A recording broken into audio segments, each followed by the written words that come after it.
A doença celíaca é uma doença autoimune caracterizada por reações adversas que o indivíduo apresenta ao glúten, uma proteína muito encontrada em cereais como cevada, como trigo.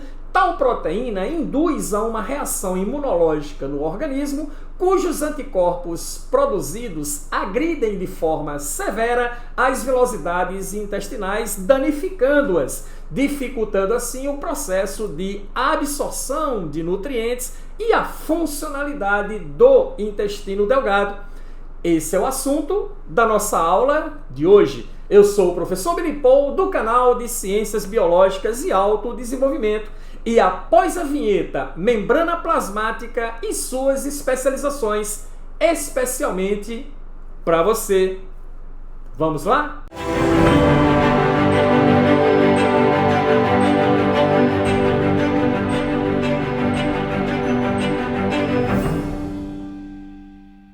Ok, seja muito bem-vindo à nossa bioaula, seja muito bem-vindo ao nosso canal.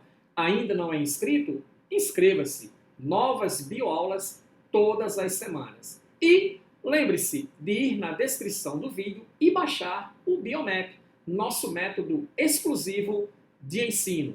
Com o Biomap em mãos, que caracteriza o resumo da aula, você não irá precisar parar o vídeo para fazer anotações.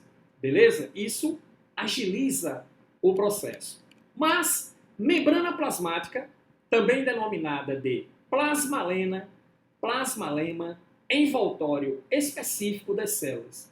Importantíssimo envoltório porque permite que a célula crie condições homeostáticas bem definidas, tá? Uma condição interna bem diferente da condição externa da célula.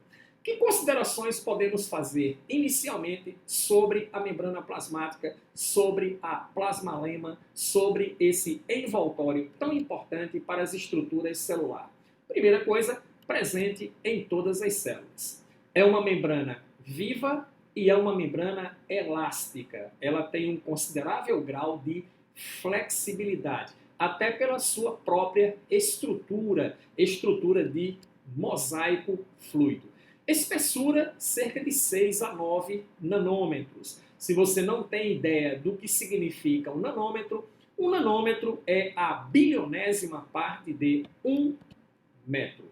É uma membrana lipoproteica, composição química lipoproteica. Ela é constituída de lipídios, um lipídio bem específico chamado de fosfolipídio, que daqui a pouco nós vamos ver a sua estrutura, e inserido, tá, nessa camada fosfolipídica fluida, você vai encontrar então blocos de proteínas. A estrutura caracteriza-se por um mosaico fluido. Esse mosaico fluido foi identificado por Singer e Nicholson em 1972. Pesquisadores, cientistas que trabalharam junto para desmembrar a estrutura básica, tá certo, da membrana plasmática ou da membrana celular. Propriedade importante da membrana plasmática: não é uma membrana permeável, é uma membrana semipermeável. Por quê, professor? Porque ela tem uma característica extremamente marcante, que é a permeabilidade seletiva. Capacidade da membrana plasmática de selecionar as substâncias que devem entrar ou sair da estrutura celular. Professor, então quer dizer que não é tudo que entra e não é tudo que sai da célula? Não.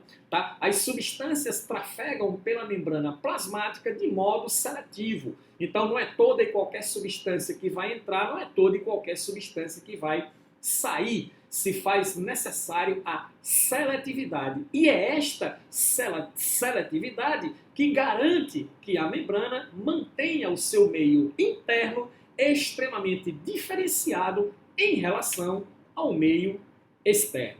Quais são as funções específicas da membrana celular, professor?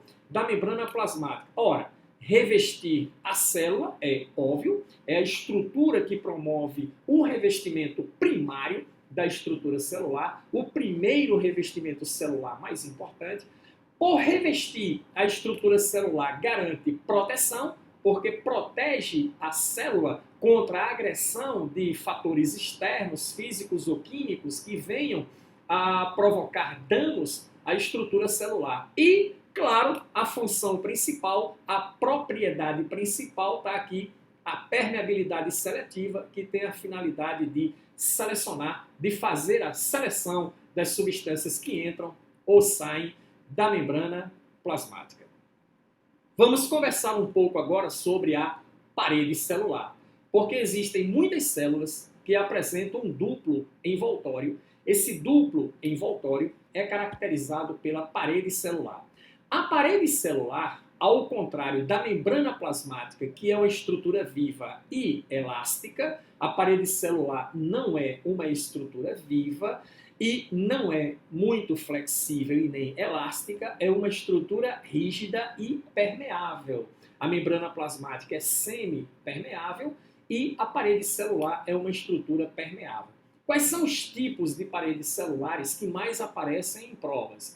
É o peptidoglicano, que é encontrado em bactérias. Tá? O peptidoglicano nada mais é do que uma cadeia de 4 aminoácidos, entendeu? Um tetrapeptídeo, no caso, ligado ao açúcar.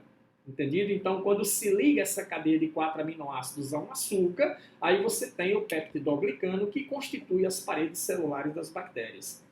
Outra parede celular importante, além da parede de celulose, é a parede de sílica, que você encontra em algas. Por exemplo, existe uma alga de fitoplâncton, muito falada e muito importante para o meio ambiente, que são as diatomáceas. As diatomáceas têm parede celular de sílica. A quitina, tá? Que é o mucopolissacarídeo que forma o exoesqueleto dos artrópodos, mas que também é encontrado formando a parede celular de fungos. Fungos, apesar de ser um organismo bem de natureza vegetal, ele apresenta certas características que são inerentes a grupos animais. A parede celular de quitina que é encontrada formando o exoesqueleto dos artrópodos, o glicogênio como reserva energética. Nós sabemos que o glicogênio é o açúcar de reserva energética animal, mas os fungos também utilizam glicogênio em vez de amido, que seria, não é, o que os vegetais utilizam. O polissacarídeo de sua reserva é o amido. Tá? E os fungos são heterótrofos, são seres aclorofilados, não têm clorofila, não realizam o processo fotossintético que é comum exatamente nesses organismos de natureza vegetal. E a famosa parede celular de celulose, tá? Que também é encontrada em células vegetais, é uma parede celular de certa complexidade. Ó. Aqui eu desenhei um esquemazinho aqui para a gente entender isso aí. Você encontra a parede de celulose, a barreira primária, você encontra então a barreira secundária e no interior você vai encontrar a membrana plasmática. Logo após a membrana plasmática você está no interior da estrutura celular.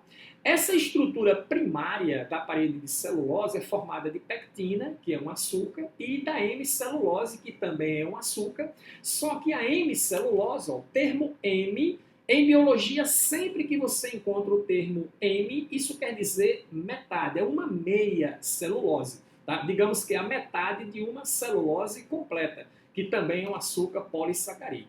A parede secundária, tá, da parede de celulose é exatamente constituída pelo açúcar celulose. Ah, professor, então quer dizer que o envoltório da parede celular vegetal tem duas estruturas básicas. A estrutura primária, constituída de pectina e hemicelulose, e a estrutura secundária, constituída de celulose. Isso é exatamente assim que está organizada a parede celular das células vegetais. Então é importante você saber, ok, essas particularidades a respeito das paredes das células. Proteínas da membrana plasmática. São diversos tipos de proteínas que nós encontramos lá inseridos na membrana plasmática. Essas proteínas, ora, muitas delas são receptores de hormônios, tá? Muitas proteínas funcionam como enzimas. Eu tenho proteínas de transporte, que fazem transporte de substâncias de um lado para outro da membrana, como, por exemplo, as permeases, que são responsáveis pela difusão facilitada, assunto que nós vamos estudar numa próxima videoaula. E existem proteínas também responsáveis pela adesão, por promover a adesão de células a células. Então, essas são as funções específicas das proteínas encontradas na membrana plasmática. Mas vamos dar uma olhada aqui na estrutura da membrana. Tá aqui, ó, estrutura de mosaico fluido, de acordo com Singer e Nicholson. Então, você está vendo aqui o seguinte, olha só. Ela é uma dupla camada, tá? Eu tenho uma face de fosfolipídio externa da membrana, eu tenho uma face de fosfolipídio interna da membrana, tá certo ou não? Os fosfolipídios, tá? Que são moléculas anfipáticas, que apresentam cabeças hidrofílicas, hidrofílicas porque têm afinidade por água, e caudas hidrofóbicas, que não apresentam afinidade por água. Então, a água consegue aderir muito bem à superfície externa da membrana plasmática, adere muito bem à superfície interna da membrana plasmática, mas não consegue o mesmo padrão de aderência exatamente nessa região mediana da membrana, tá? Onde estão as caudas hidrofóbicas, formadas de ácidos graxos específicos, e que são cadeias que não têm afinidade pelas moléculas de água. Então, essa é a primeira coisa importante a analisar sobre a membrana plasmática. Inserido na membrana plasmática, nós encontramos proteínas específicas, proteínas transmembranas, que atravessam a bicamada lipídica de um lado para outro. Tá? Essas proteínas transmembranas são muito importantes, juntamente com as proteínas periféricas. Proteínas periféricas, elas são chamadas assim porque elas não atravessam a membrana de um lado para o outro. Temos aqui as proteínas integrais. Proteína integral atravessam também a membrana de um lado para o outro, exatamente como as proteínas transmembranas. Essas proteínas são extremamente importantes para a condução de substâncias através da membrana plasmática, mecanismos de difusão, que a gente vai ver na próxima aula. Esses blocos proteicos você encontra canalículos no seu interior, e é através desses canais que as substâncias podem atravessar. Claro, obedecendo sempre o princípio da permeabilidade seletiva. Então, muitas dessas proteínas que você encontra aqui inseridas na membrana plasmática, elas têm função de transporte através da membrana. O que mais a gente pode comentar? Olha só, aqui você tem uma proteína que está associada a uma cadeiazinha de alguma coisa aqui, ó. Essa alguma coisa que está aderida a essa proteína aqui, nada mais é do que um açúcar do grupo dos oligosacarídeos. Então você tem muitos oligosacarídeos que estão aderidos à membrana plasmática na sua face externa, ok? Quando eu encontro essas moléculas de oligosacarídeos ligadas a blocoproteicos, eu tenho, claro, uma glicoproteína. Mas eu posso encontrar também essas moléculas de açúcar, como você está vendo aqui nesse cantinho aqui, ó, que está associado à molécula de lipídio, está associado ao fosfolipídio, caracterizando então o glicolipídio. Essas glicoproteínas que você encontra aqui na superfície da membrana e os glicolipídios vão formar uma estrutura que é chamada de glicocálice ou glicocálix. Professor, o que é esse glicocálice ou glicocálice? Bom, essa estrutura é responsável por promover a adesão entre uma célula e outra e, principalmente, o reconhecimento celular. Então, as células dos diferentes tecidos que formam o seu organismo, tá certo? Elas podem se reconhecer entre si através dos glicocálix, que apresentam a mesma constituição genética no mesmo indivíduo, mas é diferente de indivíduo para indivíduo. Por isso que você tem certas reações de rejeição nos processos de transplantes de órgão. Então o indivíduo faz um transplante de coração, o coração é rejeitado, leva a uma reação imunológica intensa, anticorpos são produzidos para atacar o órgão e destruí-lo, o que culmina ocasionando o óbito do indivíduo transplantado. O que aconteceu? Processo de rejeição. Já que a função do glicocálix é promover o reconhecimento celular, claro, cada organismo é um organismo, cada organismo é uma conjectura genética diferente, então é plausível que aconteçam esses processos no caso de certos transplantes de órgão que não funcionou, que não deu certo. Vamos conversar um pouquinho aqui sobre o fosfolipídio. Tá aqui o fosfolipídio, tá? Ele apresenta uma região hidrofílica que tem afinidade por água, apresenta uma região hidrofóbica, tá? Que não tem, aliás, afinidade por água. Essa região hidrofóbica, ela é constituída por cadeias de ácido graxo.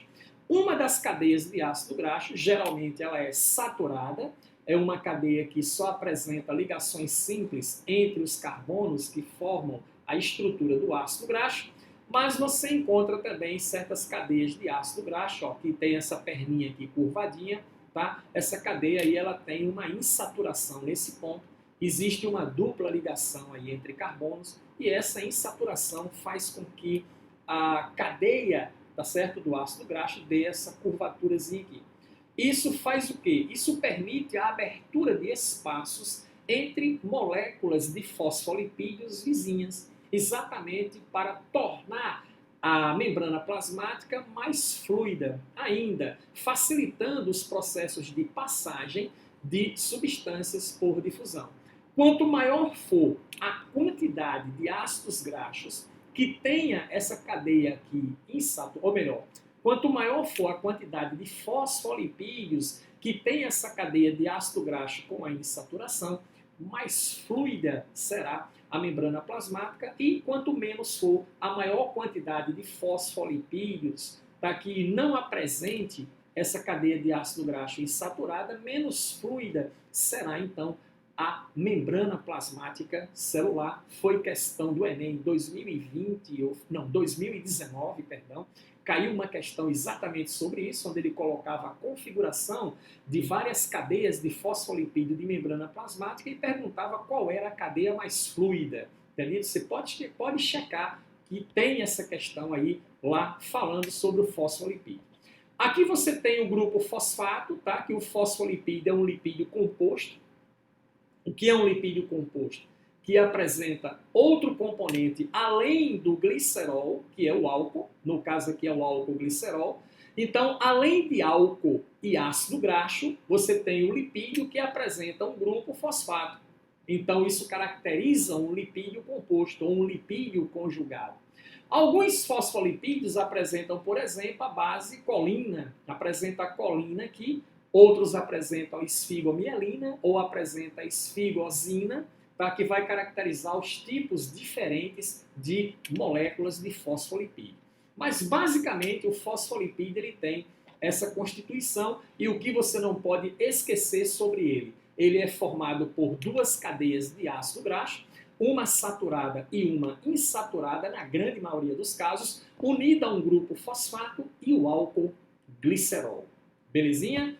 Ok? Voltando lá para cima, vamos a um outro ponto que cai demais em prova, que são as especializações da membrana, para encerrar, então, consequentemente, essa nossa aula sobre as membranas plasmáticas e as especializações.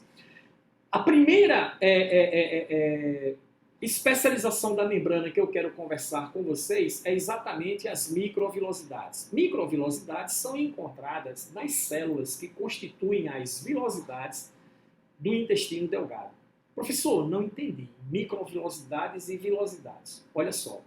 As microvilosidades são especializações, como isso que você está vendo aqui, da membrana plasmática da célula que é encontrada formando o tecido, formando o epitélio, entendido ou não? Que são as dobras intestinais.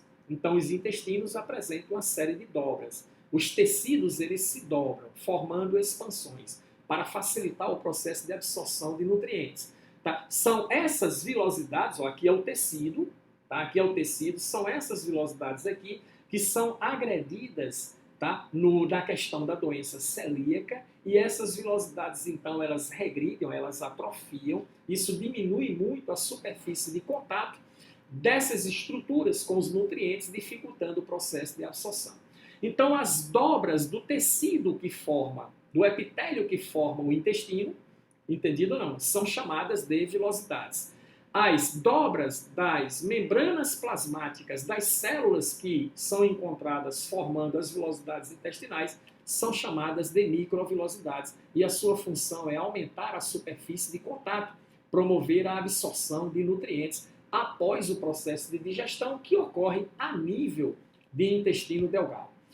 A junção oclusiva, que é encontrada também no epitélio intestinal, bloqueia espaços intercelulares.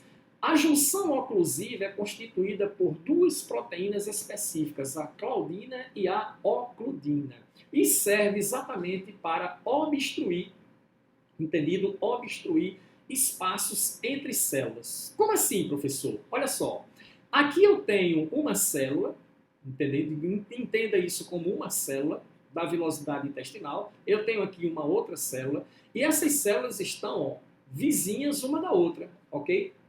Está aqui uma célula, está aqui a outra, e aqui elas estão em contato.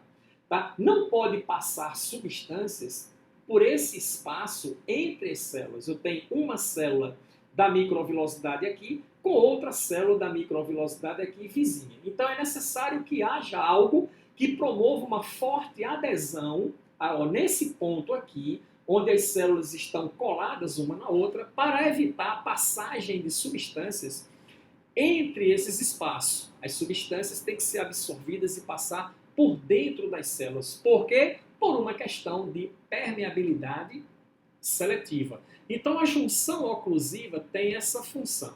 A zônula de adesão, que também é encontrada principalmente em epitélios, tá? Bloqueia espaços intracelulares. É formado por proteínas chamadas de caderinas, que são proteínas dependentes de cálcio, e aumenta consideravelmente a adesão entre células para fazer com que elas fiquem também bem aderidas umas às outras. Os desmossomos, tá? Microvilosidades e desmossomos caem muito nas provas, promove forte adesão entre células vizinhas, são estruturas proteicas que funcionam assim, ó. Lembra aquelas piranhas que as mulheres usam para prender o cabelo? Pronto, então o desmossomo é mais ou menos uma estrutura desse tipo aqui, ó. Tá vendo aí? Então você está vendo que tem uma proteína que encaixa do outro lado com outra proteína. E aí isso promove forte adesão entre as células. E uma coisa interessante é o seguinte: você tem aqui o desmossomo e você tem aqui embaixo o M-desmossomo, que é metade de um desmossomo completo. Olha só, aqui você tem aqui, ó, o M-desmossomo, ele está prendendo, tá certo? Esse tecido que está aqui em cima desse tecidozinho, dessa estrutura que está aqui embaixo, amarelinha. Daqui a pouco a gente vai falar sobre ela. A junção comunicante, tá? A junção comunicante está aqui, são canalículos específicos que comunicam uma célula com outra. A junção comunicante, também chamada de junção gap, comunicação intercelular, permitindo a passagem de íons. É muito importante em fibras musculares, tá? Para permitir que esses íons ou que os impulsos elétricos sejam capazes de atravessar uma célula a outra. A junção comunicante tipo gap é extremamente importante no tecido muscular cardíaco, para fazer com que o tecido muscular cardíaco ele contraia em toda a sua região do coração de maneira simultânea. Tá? Então, se não houvesse essas junções comunicantes, esse processo não ocorreria e aí você teria o coração que não iria funcionar adequadamente. O M-desmossomo liga a membrana plasmática à lâmina basal adjacente. Professor, o que é essa lâmina basal? Quando você estuda tecido epitelial, o professor diz para você o seguinte, que o tecido epitelial ele é avascular, ele é desprovido de vasos sanguíneos. E você sabe que o que nutre células e tecidos é o sangue. Entendido ou não? Que leva os nutrientes e joga os nutrientes na substância intercelular, que é a substância, tá, que existe, o líquido intersticial que existe entre tecidos e células. Ora, se o epitélio é formado de células perfeitamente justapostas, porque tem muito mecanismo de adesão entre as células, epitélio de revestimento, as células têm que estar muito aderidas umas às outras, não pode haver passagem de substâncias ou mesmo micro-organismos, ou seja lá o que, através desses espaços. Já imaginou lá se no intestino delgado, lá entre uma célula e outra, tivesse uma bactériazinha que não conseguiu entrar pela microvilosidade e ela entra pelos espaços entre as células. Então é preciso que haja um processo de adesão muito forte entre essas células. E essas especializações aí, como desmossomos, como hemidesmossomos, servem exatamente para lacrar esses espaços. Agora, em termos de hemidesmossomos, o que é que a gente observa efetivamente? Como o epitélio não tem vaso sanguíneo, ele é avascularizado, como ele se nutre? Ele se nutre através de uma lâmina basal, chama-se lâmina basal, tá? A lâmina basal é rica em substâncias nutritivas, que essas substâncias nutritivas da lâmina basal se difundem para o epitélio logo acima. Logo abaixo eu tenho o conjuntivo, tá? O conjuntivo subjacente, intensamente vascularizado, por onde o sangue trafega, deixa os nutrientes na lâmina basal e da lâmina basal esses nutrientes se difundem para as células do epitélio logo acima. Entendido? Para que a lâmina basal fique bem aderida ao epitélio, é aí onde entram os hemidesmossomos. Beleza? Então essas são as especializações mais importantes que você encontra a nível de células, a nível de membrana plasmática. Agora, observação IPC, observação importante pra cacete. Bactérias. Bactérias desenvolvem cílios e flagelos, que são especializações da membrana plasmática bacteriana. Você aprende que cílios e flagelos está relacionado com centríolo, mas as bactérias, tá? A célula bacteriana é uma célula procariótica. A bactéria é um organismo procarionte, não apresenta membrana nuclear delimitando o núcleo. Ela não tem a membrana nuclear delimitando, tá certo? Beleza ou não? E essas células procarióticas são desprovidas de centríolo, que é a estrutura que nas células eucarióticas promove o desenvolvimento para a formação de cílios e flagelos. Aí cai numa prova, cílios e flagelos em bactérias. De onde vem? Tá? São especializações da membrana plasmática bacteriana. E uma outra especialização também relacionada às células vegetais são os plasmodesmos. São tubos que interligam o retículo endoplasmático, tá? É chamado de desmotúbulos e permite a troca de seiva elaborada entre as células vegetais. Entendido? Chama-se plasmodesmos. Uma especialização que só aparece nas células que constituem as plantas. Beleza, galera? Era esse o recado, então, que eu queria dar a você a respeito de membrana plasmática. Próxima aula, nós já vamos iniciar os mecanismos de transporte pela membrana.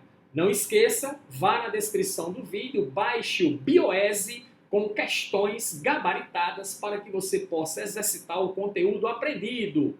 Bons estudos e nos encontramos, claro, na próxima aula. Até lá!